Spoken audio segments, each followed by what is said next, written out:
I want to speak about your relationship, particularly your marriage relationship. It was so strong on my heart when I was preparing this message. Let your life be orderly. Plan your life. Don't just live your life anyhow. Plan to succeed. Plan to please God. Plan to finish strong. Plan to disappoint your enemies. A planned life is a meaningful life. For example, let's look at your marriage. Those of you that are single, pay close attention. Once you are going to get married, it determines everything. If you will succeed as a manager, your home will determine it. If you don't have peace at home, forget about it. You'll be confused at work. If you will succeed as a pastor, you need a home, a platform. That's your nest. That's where you rest. And from there, you launch out. Watch it. Many people that failed today, go travel to their marriages and see. There are two leaders in this nation, and I'm free to mention their names because they are public figures. One of them is Obafemi Awolowo. If you're in Nigeria, you know what I'm talking about. That man was a living legend. I don't know about his relationship with God. And the other one was MKO Abiola. Both of them are dead today, but look at what is on ground for the two of them. One belonged to many wives. The other belonged to one wife. See what is on ground. Awolowo died how many years ago? His life is still speaking. See MKO Abiola. Where is Concord Airline today? Where is Concord Bread? Where is Concord Newspaper? Where is Concord Everything? Nobody to manage it. Because our own is different from my own. So those of you young people that are going for two girlfriends, three girlfriends, you date one today, look at these two examples before you take a flight. You better zip up. At 29, you have slept with 4 girls. What's your problem? You've been sleeping with girls since you are 14. What's your problem? And some of you are from polygamous settings. You know the trouble that you still have in your father's house. Is that what you want to inherit? Do you need a preacher to tell you that is wrong?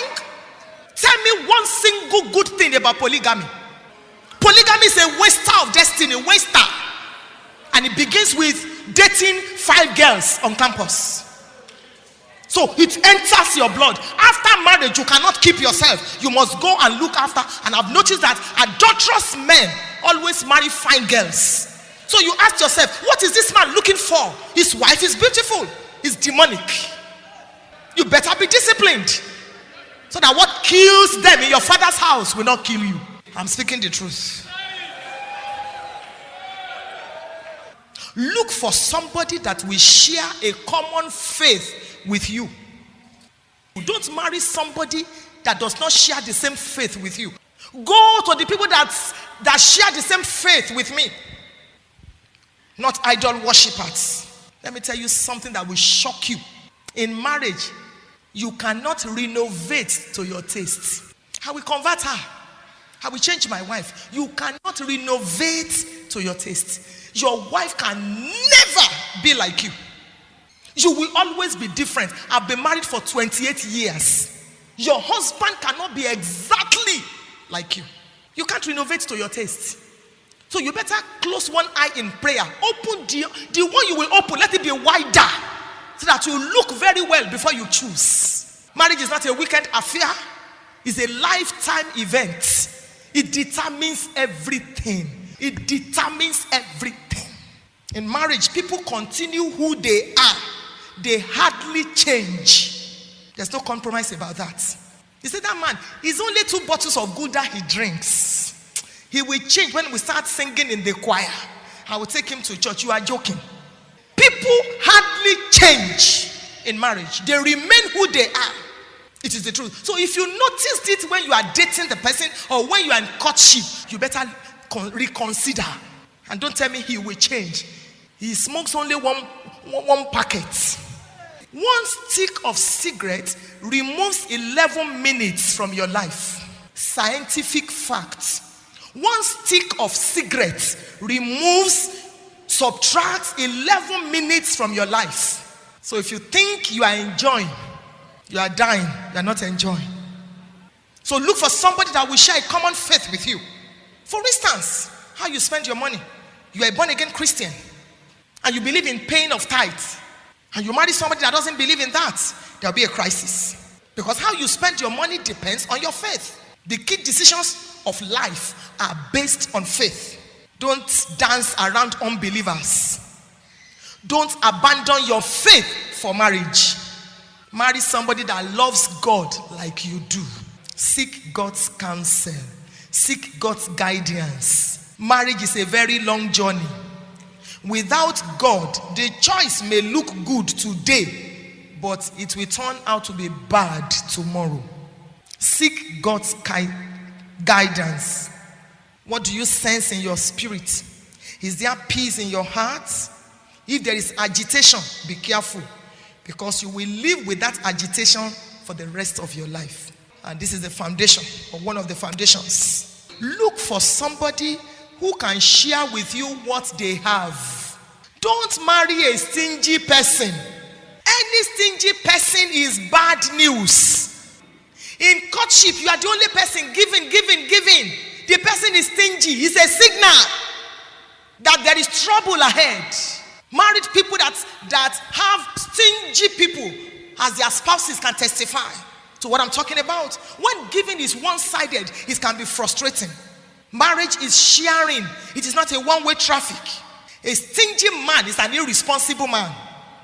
If the market is going to be good, it shows in the money. So the early indications are very important. Don't marry a man that knows only how to massacre food. Each time he visits you, he clears everything. Just eats and eats and eats. Nothing. No handkerchief for you. No, my dear, can you take this? Can I contribute to this? He comes and then he demolishes the food. That is it. He calls you, where are you? He calculates the time you will be cooking. A stingy man is an irresponsible man. And you will see the early indications before you go into marriage. Many lives are not meaningful today because of this. They saw it, but they thought, I'm 32. Better stay single than be frustrated all the days of your life. Right from courtship, days of friendship, days of dating. That's what we call it today. You can see the indicators. How the person takes up tasks, professional tasks, domestic tasks, family tasks. By God's grace, I have 2 boys, biologically speaking. And I tell them every time, use me to rehearse. Because when I meet a man, the way you handle your mother is the way you are likely to handle your wife. I teach them to hug me. I teach them to allow me go before they come. In case we need to pass through a passage. I teach them how to treat a lady. Use me to rehearse. Because every woman wants some things from a man. You can see an irresponsible man. You can see the indicators. For instance, both of you are in school. He won't go for lectures. He won't write his assignments. He sleeps and dozes. You can tell that this one you don't have any future with him. If your life is going to be meaningful, avoid this irresponsible, lazy person. Avoid. In marriage, you can see whether you're a man or a woman, how neat are you? These are indicators. Do you dress your beds together? Even in small matters like that, some husbands, when they wake up, they just wake up. Father, I thank you for today. Have you laid your bed before you started talking to God? Or it is only your wife that lays the bed every morning? It's a sign of irresponsibility. Your wife is not a slave. 28 years running, till this morning, my husband holds the bed sheet on the other side, I hold it on this side. He holds the quilts, I hold it on this side. We lay it together. Sometimes he even lays it when I'm not there. If we go to your bedroom now, what happens? You will think a rat just left this bed. Everything is scattered because you were running late. Your wife is not your slave. Who says that it's only a woman that should lay the bed? And every mother, you teach your boys. Teach them to wash plates. If you have house helps and you use your house helps to pamper your children, I fear for your children's future. I fear for them. Because there are things money cannot buy. Your boys must be able to cook, must be able to pound, must be able to lay their beds, must be able to make their rooms, clean their bathrooms. Very important. If both of you don't know how to lay beds, don't marry. Because there will be a problem. You won't believe this. A couple came to report, they had a misunderstanding. They've been having series. And when they were talking, the man said, when my wife wakes up, she will lay only her side of the bed. I said, is there a marriage like that? Things are happening in this world though. She will lay only her side of the bed and she will sweep only her side of the bed.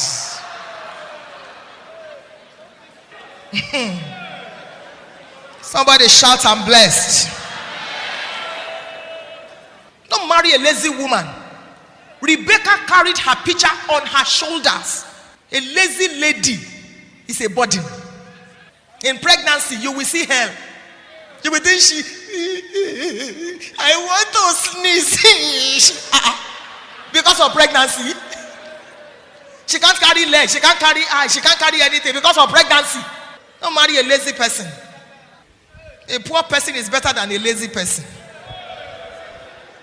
Biblically and culturally, the man plays the most significant roles because you are the head.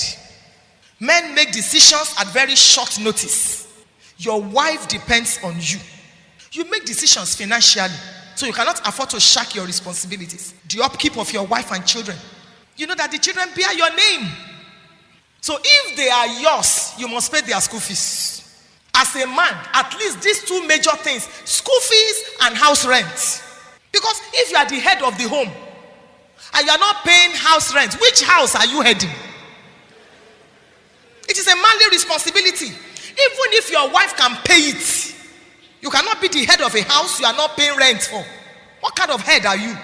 Food, water, telephone, dress, both of you can share. But school fees and house rent, even if your wife can pay, make up your mind. She can assist you as a man, but don't let those two be on her head.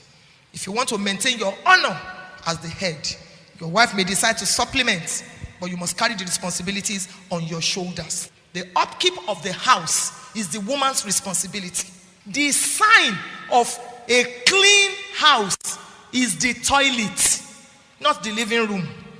When I come to your house and I want to use the restroom, I say, Pastor, wait, I'm coming. And you run. I know you are a very lazy woman.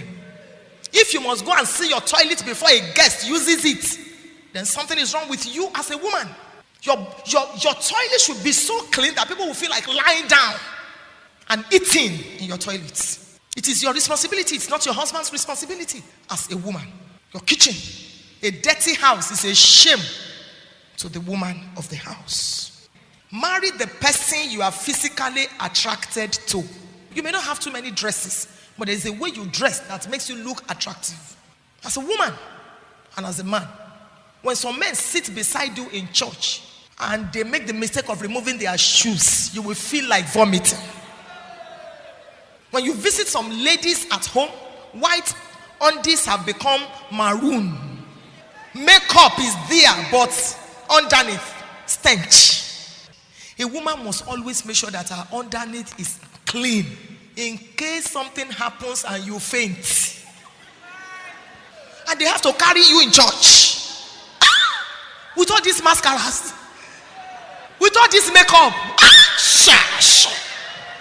When you wake up, some people will be bold enough to tell you, sister, you need to change. Somebody shout, I'm blessed.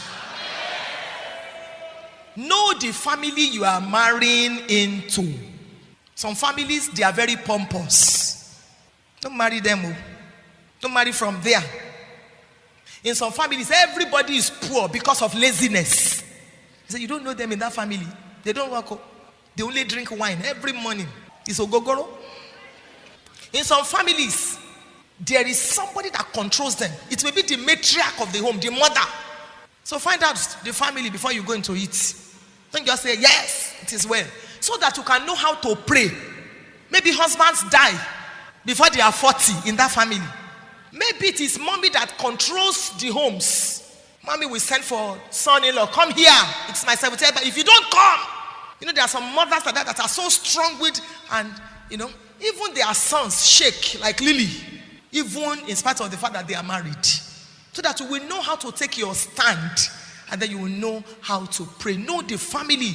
Some of them are womanizers, so that you know how to break the yoke. The first son impregnated somebody after 2 years of his marriage. So 3 women have 4 children for him. The third bond slept with the house help, and it became a scandal. Even their father, it's just that he didn't marry the woman. When stories like that, don't just put your head in that kind of a family. Pray so that you will eliminate and stop the evil. Once you are convinced that this is God's will for your life. When you notice traits of family weakness. Some people, they always divorce. Find out. And the last one.